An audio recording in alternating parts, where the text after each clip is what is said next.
Adrian Cross adjusted his jacket as he stepped through the tall glass doors of the Meridian.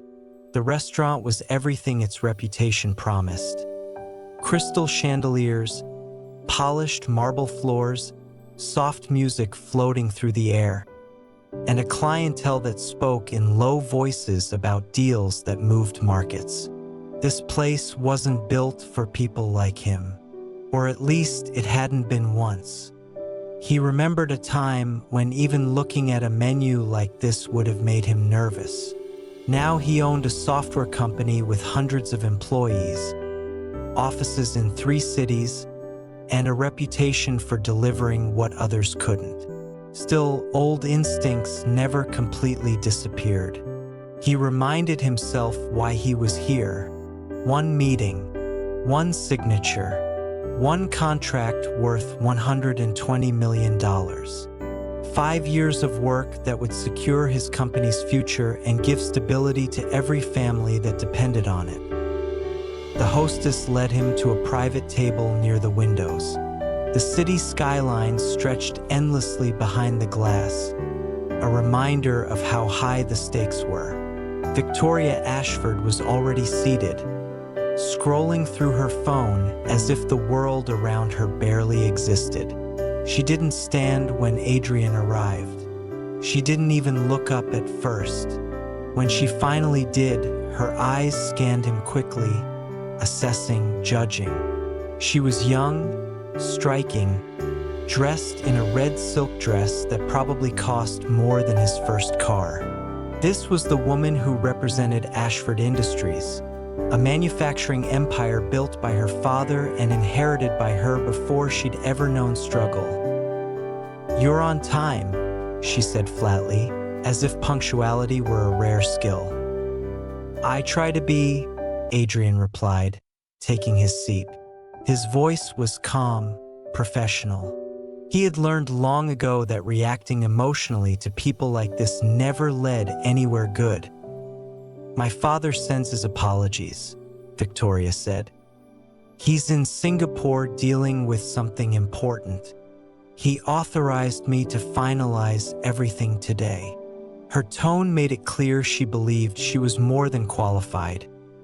"I appreciate you meeting with me," Adrian said. "I know your schedule must be busy." She waved a hand dismissively. "Let's just get through lunch and sign the papers. I have plans later." Adrian nodded, swallowing his irritation. He had dealt with demanding clients before. This wasn't new. Still, there was something about the way she spoke, the complete lack of respect, that made his jaw tighten. He reminded himself again of the number, 120 million. Pride was expensive, and he had learned when to set it aside. A waiter approached, offering wine. Adrian ordered water. Victoria ordered an expensive bottle without even glancing at the price. As the waiter left, she leaned back in her chair and studied him more openly now, like he was an interesting object. "My father's people say you're some kind of genius," she said. "Self-taught programmer. Built your company from nothing. Very inspiring, apparently." "I've been fortunate," Adrian replied evenly. "Fortunate?" She laughed, sharp and loud. "That's an interesting way to put it.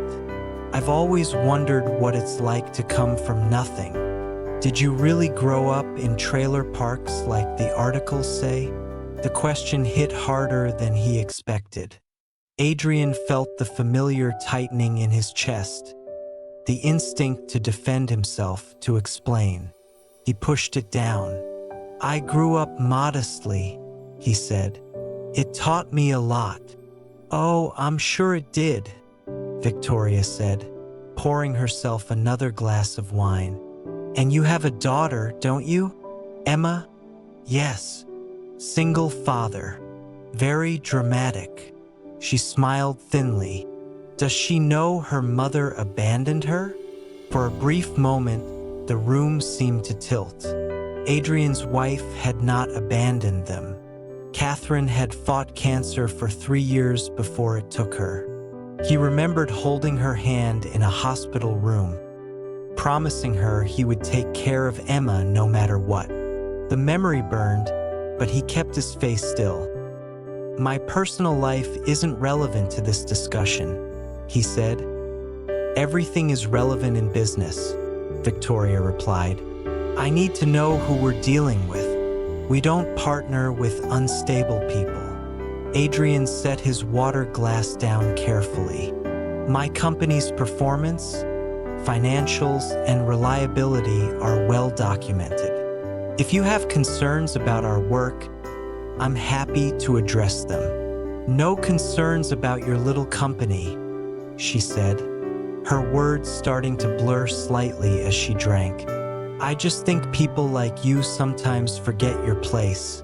You think hard work means you belong anywhere." Adrian felt something shift inside him. Not anger exactly, more like clarity. "Perhaps we should reschedule," he said calmly. "You don't seem well." She laughed again, louder this time, drawing glances from nearby tables. "Are you calling me drunk? I'm saying this isn't productive." She stood suddenly, swaying. "You don't get to end this meeting. You need this contract. Without Ashford Industries, your company is nothing." Adrian stood as well. "That's where you're wrong. This meeting is over." Her face twisted with fury. "Do you know who I am? I could destroy you with one phone call." Adrian looked at her steadily. "Then do what you feel you need to do." He turned to leave. The slap came fast and loud. The sound echoed through the restaurant like a gunshot. Conversations stopped. Every eye turned toward them.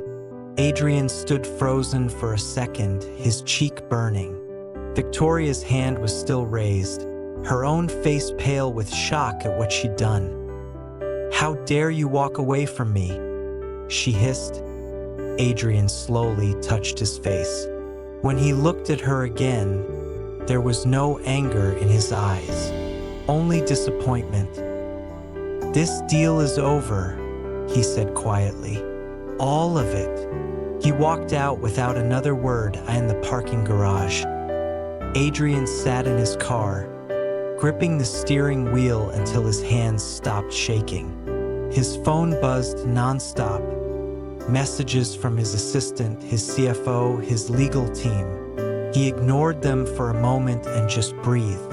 The number played in his head again. 120 million. He knew exactly what he had just walked away from. He called Marcus, his CFO. "Tell me you signed it," Marcus said the second he answered. "I didn't," Adrian replied. There was a long silence. "Adrian, that deal secures our next decade." "I know. What happened?" Adrian explained briefly. When he finished, Marcus exhaled slowly. "She hit you. In public." "Yes. We could sue," Marcus said. "We could go public. This would destroy them." "No," Adrian said. "We're walking away clean." "Why?" Adrian looked at the city lights ahead of him. "Because I have a daughter watching everything I do, and I don't want her to believe that power means hurting people back." That night, Adrian sat at his kitchen table with Emma, helping her with homework. She looked up at him, frowning. "Dad, your face is red." He smiled softly. "I had a rough day. Did someone hurt you?" He paused, then nodded. "Yes." "What did you do?" "I walked away." Emma thought about that, then nodded. "Like when I didn't hit Billy back at school." "Exactly," Adrian said, pulling her into a hug. The next morning, his phone rang with an unfamiliar number. "Mr. Cross," a deep voice said. "This is Richard Ashford." Adrian straightened. "Mr. Ashford, I've been informed of what happened yesterday," Richard said. "I am deeply ashamed of my daughter's behavior." Adrian listened quietly. "I would like to meet," Richard continued. "1 hour. If you still wish to walk away after that, I'll respect your decision." Adrian hesitated, then agreed. Richard Ashford's office overlooked the entire city. The man himself was older, calm, carrying the weight of decades of decisions. He stood and shook Adrian's hand firmly. "My daughter acted in a way that's unacceptable," Richard said, "and there will be consequences." He explained that Victoria had been removed from negotiations, placed on leave, and required to complete an intensive leadership program. Adrian listened, arms crossed. "Why should I care?" "Because," Richard said quietly, "you did something rare. You showed restraint, and I believe my daughter needs to learn from that." Adrian considered for a long time. Finally, he spoke. "If we move forward, I want part of the contract funding scholarships for underprivileged students, and I want your daughter involved." Richard smiled slowly. "Agreed." 6 months later, Adrian watched Victoria stand before a room of students, her voice steady, her manner humble. She met his eyes afterward. "I'm sorry," she said. "Truly." Adrian nodded. "Then keep doing better." Years passed. The contract helped grow cross technologies, but more importantly, it built something lasting. Emma grew up knowing her father chose values over vengeance. Victoria grew into a leader who understood respect. And Adrian never forgot the lesson that day taught him. That dignity, once chosen, can change more than just a moment, can change lives.